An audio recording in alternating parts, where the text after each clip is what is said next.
Space Command war hero hands in his stripes for a pair of gold bars. We'll spotlight the operations squadrons responsible for securing the high ground and introduce you to a new Air Force youth program promoting a fit future on Air Force Space Today with your host, Krista Knaus. We're coming to you from the new facilities at the Space and Missile Systems Center, Los Angeles Air Force Base, California. Air Force Space Command's enlisted corps bestow their highest honor to the commander of Air Force Space Command. General Lance Lord joins a short list of total Air Force commanders to receive the Order of the Sword. As he arrived, receiving red carpet treatment, more than 500 airmen welcomed General Lord with cheers. General Lord received a standing ovation as he took the podium. Well, I was overwhelmed, literally. I've been in the care of airmen ever since I came in this business, and it hadn't been for some great NCOs early on in my career, I think I might have not developed as well as I did. So I appreciate their great care back then, and I've tried to pay them back with giving the NCOs of our business the opportunity to lead and help shape the force and be the wonderful people. Because I know, and I was taught this when I came up, that it's not the colonels and generals who run each one of these bases and organizations. It's the airmen and the NCOs and the great civilians and the young officers who get things done day in and day out. General Lord paid his respects to all the enlisted people who guided him throughout his career. Command Chief of Air Force Space Command, Chief Master Sergeant Ron Creda, says General Lord's leadership is what distinguishes him. His leadership to allow the enlisted men and women of this command to do their job, to support the men and women. He's a strong supporter of, it doesn't matter what you do for this command. If there's any way that he can help you from the airman basic all the way up to the chief level and enlisted corps, he's there for you. He's truly an officer, foremost, and a gentleman. And in his heart, he believes that everybody is important, whatever your job is in the command. General Lord is only the 8th recipient in Air Force Space Command history to receive the sword. As he completes his 37-year Air Force career April 1st, General Lord's legacy will continue on throughout our Air Force Space today and for years to come. Case in point, his latest endeavor, bringing space to the classroom. He kicked off High Frontier Adventures, a space professional outreach program that aims to improve students' interests studying math, science, technology, and engineering through exposure to space. General Lord taught 6th grade students a lesson on space during the launch of the program. I picked on one young man who raised his hand, and he said, "General, then if we're going to have to explore these faraway planets, we're going to have to build a different kind of rocket and invent a different kind of fuel, because the rocket would be too big and the fuel tanks would be too big. We wouldn't be able to fly there." And I said, for a 6th grader to have that kind of appreciation for, and I said, "You're absolutely right."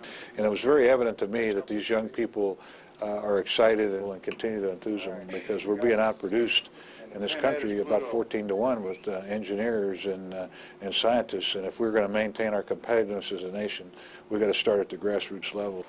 The future of the Air Force weighs largely on Space Command's commitment and involvement in space transformation. General Lord says the next generation of space-based systems are needed to help make U.S. joint forces more combat effective. Presently, Space Command has over 900 people deployed in support of the war on terror. The systems operated by these troops are critical in strengthening the Air Force's ability to maintain an unblinking eye over enemy forces. A prime example of this is 2nd Lieutenant Randall Clare. After 16 years as an enlisted airman and time deployed in Iraq earning him the Bronze Star, he now continues his commitment to the mission as a distinguished officer. When the war kicked off, I was already assigned to the CAV. I was the 2nd Air Force body across the border with the initial movement. And from there, it just was a project in sleep deprivation and driving and trying to keep a stiff upper lip in some pretty bad situations. We provided them on-the-spot aviation weather. We actually deployed forward with their helicopters and gave them on-the-spot weather information, letting them take off and land with one of the best safety records that was provided during the war at the onset. And with us being forward with them, we were also security with them. We provided 2 more rifles and 2 more bodies to help watch. The reason I became an officer is because of the leadership that I saw provided by some of the Army individuals. And regrettably, last Friday I found out that one of the individuals that caused me to become commissioned was killed in a Kiowa crash. He was shot down January 13th. That makes him the 3rd individual that I was an acquaintance with that I've lost to the war. And all that does is provide me with a little bit more fire. They gave me an example of what proper leadership is and how I should act under certain situations. The worst night of my life, it was March 25th, 2003, and we had a sandstorm. We were waiting for a bridge to be cleared by our armor, and while we were waiting on the bridge to be cleared and secured, we had over 2,200 dismounted Iraqis on the right rear flank of our convoy that were approaching us. We were very low on ammo at that point. It was a hair-raising experience, but at the same time, none of the people that I was with were frightened because we just didn't have the time. After the fact, however, the set in of what we'd just been through, and it proved to be pretty amazing. I definitely want to go back because of the experience that I have had, because of the training I've had. Definitely take pride in everything you do. You're an ambassador, whether it be over there or here in the States. And for us to treat them as well as we possibly could was going to be the best way that we could impact them. So yeah, it really, really had an eye-opening effect on me. From military photographers deployed around the world, this is Combat Camera. 1st Infantry Division soldiers, along with a group of airmen, prepare for a simulated battle on training ground in Hohenfels, Germany. It's called Exercise Noble Shepherd and is designed to train troops for a variety of missions, like this room-to-room clearing drill. Soldiers make their way inside a building on the hunt for the enemy. They fan out with rifles in the ready position, their eyes carefully scanning the area for any movement. A would-be terrorist is nabbed outside and searched for weapons. An Abrams tank provides defense next to a road in the training area. The soldiers suffer a vehicle breakdown but manage to give it a tow and press on with the mission at hand.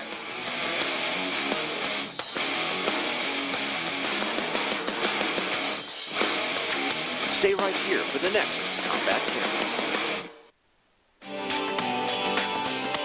Hi, I'm Staff Sergeant Mary White with the 421st Aircraft Maintenance Unit stationed here at Balad Air Base, Iraq. And you're watching the Pentagon Channel. Vandenberg Air Force Base is again the host of this year's annual Guardian Challenge. The 4-day competition tests the wartime readiness of Air Force Space Command specialists from around the world. It provides the testing ground for combat capabilities key to America's space and missile professionals. The event is the world's largest test of space and missile warfighting skills outside of real-world operations. We're going to go out, we're going to win that Aldrich Trophy, we're going to win the Top Gun for the Space Ops crew, we're going to win the Top Gun Award for communicators, we're going to bring home the best defender team that they've seen. I've got confidence in you. Let's get on with it. Let's introduce those folks who will go forward and put it pedal to the metal, if you will, in competition, and help us bring home the bragging rights. With just about a month left to prepare, airmen at Buckley Air Force Base in Colorado are recognizing the people who will go forward to represent the 460th Space Wing for this year's competition. Teams throughout Space Command challenge one another to determine which unit is the best of the best in their respective fields. Guardian Challenge is the only peacetime opportunity for Air Force Space Wing teams to fully demonstrate the effectiveness of their training and procedures in a very competitive environment. The 137th Space Warning Squadron is just one of the many teams in this year's competition. Air Force Space Today introduces you to Colorado citizen soldiers.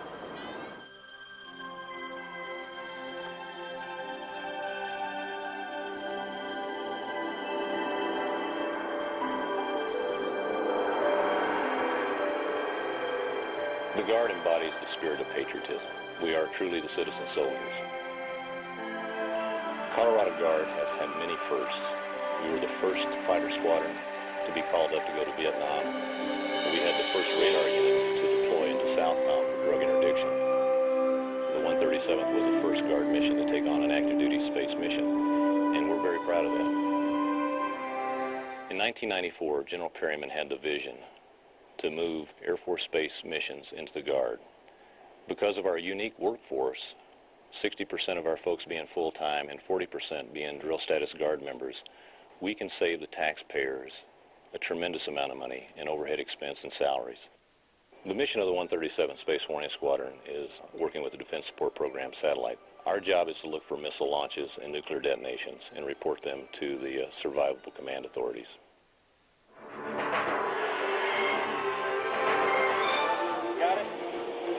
The missile warning mission consists of utilizing Defense Support Program satellites.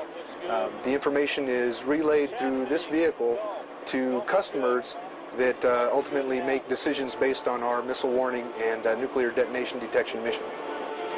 I have hotel, looks good. Another good one, hotel is gone. In 1995, there were no missions that belonged to the Guard in Air Force Space Command. So in 1996, we did transition this mission to Colorado and became the very first Guard unit to take on an active duty Air Force space mission. Our job is to be the mobile missile warning platform for Air Force Space Command. We can have our assets in the field and communicating with one another and our customers in a minimal amount of time. The Guard has to remain reliable, relevant, and ready. Transitioning this mission to the Guard keeps us relevant in the future. We took 2 sunset missions, we closed those 2 missions down and brought this mission up. And for 7 years now, we've been doing this mission and doing it quite well. The 137th Space Warning Squadron is very proud of our role in performing the Air National Guard's contribution in Air Force Space Command's missile warning mission. It makes me feel like I have accomplished a great deal. If I don't have this truck set up, they're not going to be able to relay that comm anywhere. Today, the Guard is a total force. Without the Guard, today's military could not function. The total force is the key to success in today's military. The Minuteman III weapon system has been in the United States Air Force inventory for over 30 years. This has prompted the beginning of an analysis of alternatives, or AOA. While it has undergone extensive service life extension programs to maintain its viability through 2020, a team of Air Force Space Command experts is working to determine what happens when the Minuteman III components begin to age and spare items are consumed due to flight testing and other analysis. Air Force Space Command is committed to maintaining its role within the nuclear triad, providing the capability that today is online with the Minuteman III and has been for 36 years. We're confident it will remain in place for the next 12 years into 2018, and we're confident we'll find a replacement that will keep Air Force Space Command at the forefront of nuclear deterrence into the future. Space operations are critical to the warfighter in any battle. The 50th Space Wing at Schriever Air Force Base in Colorado employs over 3,000 space professionals. As a team, this organization conducts satellite operations in 4 vital areas of national defense: communications, early warning, navigation, and weather. The 50th Space Wing team is in every sense a cadre of warfighters. As we see it, it's one team, one fight. Without an unimpeded communications flow between warfighters in the field and tactical command posts, all the way from the President to Allied forces, precious military advantages can be lost. The 50th Space Wing's 3rd Space Operations Squadron, through its control of the Defense Satellite Communications System Program, or DSCS, facilitates the use of one of the modern warfighter's most crucial weapons, information. If we lose communications, we would lose the battle. 24 hours, 7 days a week, 365 days a year, we're making sure that those MilSatcom satellites up there are working properly, providing that critical spaceborne communications. Satellite communications enables us to speak to anyone, anywhere in the world from our foxhole. The 4th Space Operations Squadron is unique in the 50th Space Wing, in that it not only commands and controls satellites, but directly manages all MilStar communications. MilStar offers secure, uninterrupted, unjammable, accurate, and timely communications along our Defense Force's entire chain of command. Information that once took an hour to disseminate, MilStar can now handle in 6 seconds. MilStar played a critical role during Operation Enduring Freedom. Within the first 6 months, we sent over critical targeting data that launched 1,300 Tomahawk cruise missiles. The importance of early warning to the security of our homeland, as well as to our troops, cannot be overstated. The 1st Space Operations Squadron at Schriever plays a vital role in America's early warning capabilities. Under the Air Force Reserve Associate Program, the 7th Space Operations Squadron acts as reserve resource for the active duty unit. OneSOPS, one of our missions, is the Defense Support Program, which we provide both strategic and tactical early missile warning. For example, during Desert Storm, we were able to provide tactical missile warning of the Scud launches. Without space, without the information we can provide, we would be left in the dark. The Global Positioning System has become the indispensable navigation tool for the 21st century. With it, we can target and deliver precision weapons, pinpoint fields of combat activity, perform complex navigational operations, and coordinate troop movements. The 2nd Space Operations Squadron, together with space operators from reserve squadrons, make sure that the satellites that facilitate global positioning are fully operational. GPS has become a pervasive utility for our deployed forces. It's like water. They don't go anywhere without it. Because of the satellites that are up there, we're all on the same page of music. We can hurry up, get our mission done, and get home. You have aircraft and oceanic navigation.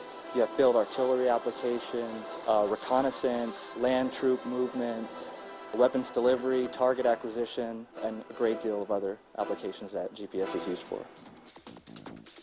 Weather is an important factor in making any decision, be it by a farmer, a builder, an airline, a private citizen, or a war fighter. The 6th Space Operations Squadron, a reserve unit, works with the National Oceanic and Atmospheric Administration, NOAA, in the plotting and forecasting of weather.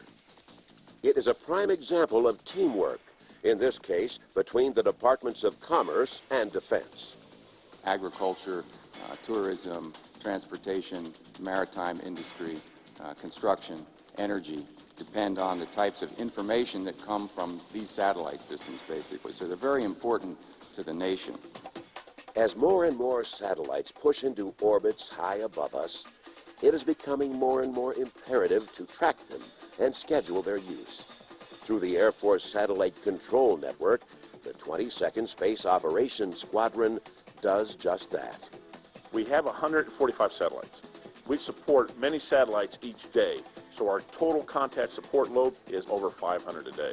22SOP's primary mission is to allocate time on the network so that users can talk to the remote tracking stations so they can send data back and forth to and from their satellites. We are the space traffic controllers for the AFSCN. We will link up the satellite flyers in 23 different locations with 8 different sites throughout the world to ensure that the space-based mission is not compromised.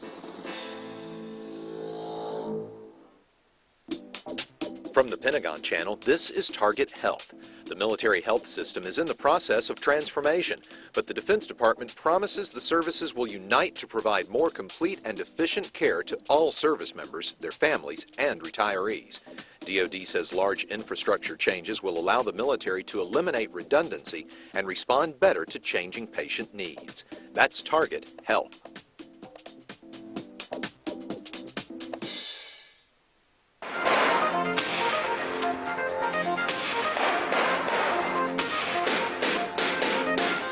Hey, I'm Mike Puppis from Toledo, Ohio. I just want to say thank you for everything you guys are doing overseas. Come home safe. Talk to you later.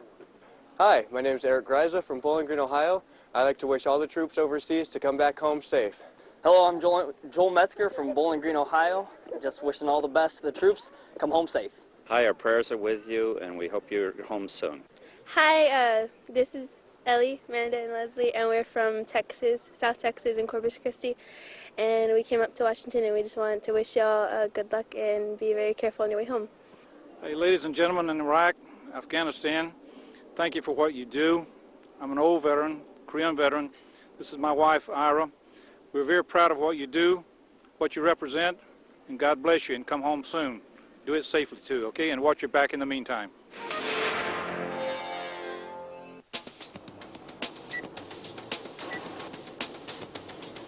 GPS technology has become a normal part of our everyday lives. So much, in fact, that it's easy to forget what goes into the management and upkeep of the satellite constellation. From navigation to time synchronization, even to our own personal cell phones, GPS is what makes it all possible. We do 3 missions with GPS. The first and probably the most popular one that everybody understands is navigation. So when you're on the golf course or you're driving down your road and your OnStar system on, people respond to the navigation piece because that's what everybody sees and understands. Another mission that GPS is crucial for is time transfer, precise time transfer. And it's through that mission that we allow computers to talk to computers, where synchronization is very important to a lot of things in our nation, to our economy, to the stock market. And then the third mission is nuclear detection. You can't navigate, you can't sail, you can't fly, you can't move on the ground without position, navigation, and timing from the global positioning system, which we fly. GPS is just ubiquitous. It's part of everything we do, both economically and militarily. I mean, that's how ingrained space is into everything we do. The proper handling of time is crucial, not only for the warfighter, but also for the purposes of navigation and satellite communications. For that reason, members of the 2nd Space Operations Squadron, based at Schriever Air Force Base, Colorado, take extra pride and precision in putting Department of Defense's missions on time and on target. Well, I have a great sense of satisfaction when I leave every day, so I think about the things that I did day to day, and looking back on it, I might not think that it's so important, but when you look at the grand scheme of things, just how things come into play and how they're used in day-to-day life, I don't think just knowing that the world wouldn't be the same without GPS just fills me with satisfaction. It just makes me want to come back and work harder and stronger every day. The 2nd Space Operations Squadron's secondary mission is coordinating with the U.S. Naval Observatory, providing a prediction of universal coordinated time through GPS to military and civilian users. But we do make sure that timing is important. It is important to the warfighter, and we view that very seriously in terms of what we do. And that's why we constantly interface with the different aspects of the operations to make sure that what we provide to the warfighter is what they need to get their job done and put weapons on target. The Air Force is breaking ground on a new combined Air and Space Operations Center at Davis-Monthan Air Force Base, Arizona. The conversion from an old ground-launched cruise missile facility into the new Falconer KAOC is scheduled to open in July.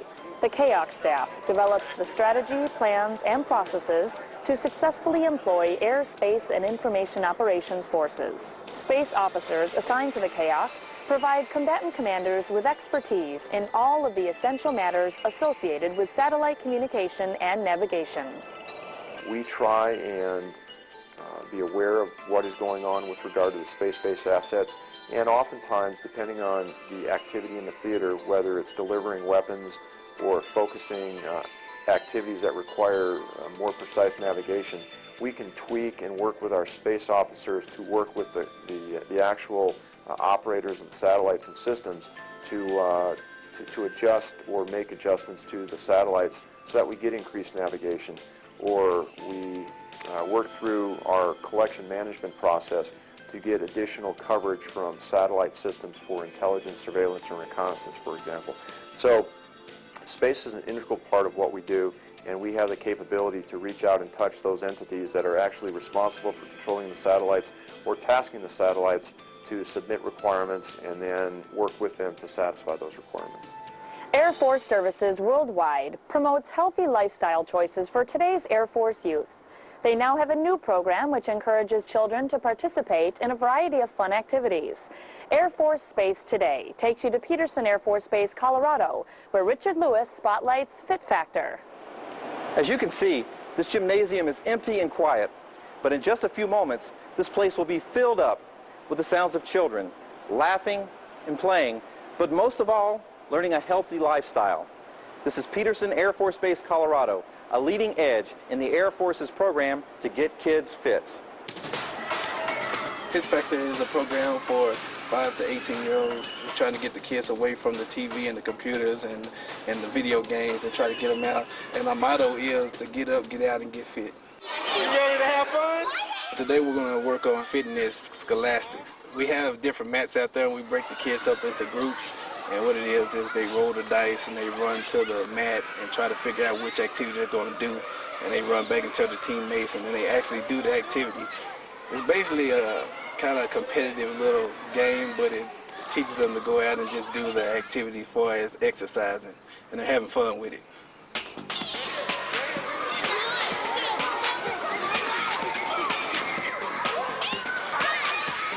It's a really fun way to get fit, and it's like a game, but it's really easy, and it's just like having fun. We're 84 bases wide, and I think it's very good for these kids because getting them out and just doing different activities and trying to get them to eat right and drink water and just to do the basic things to be healthy in this life is very important to me as well as their parents.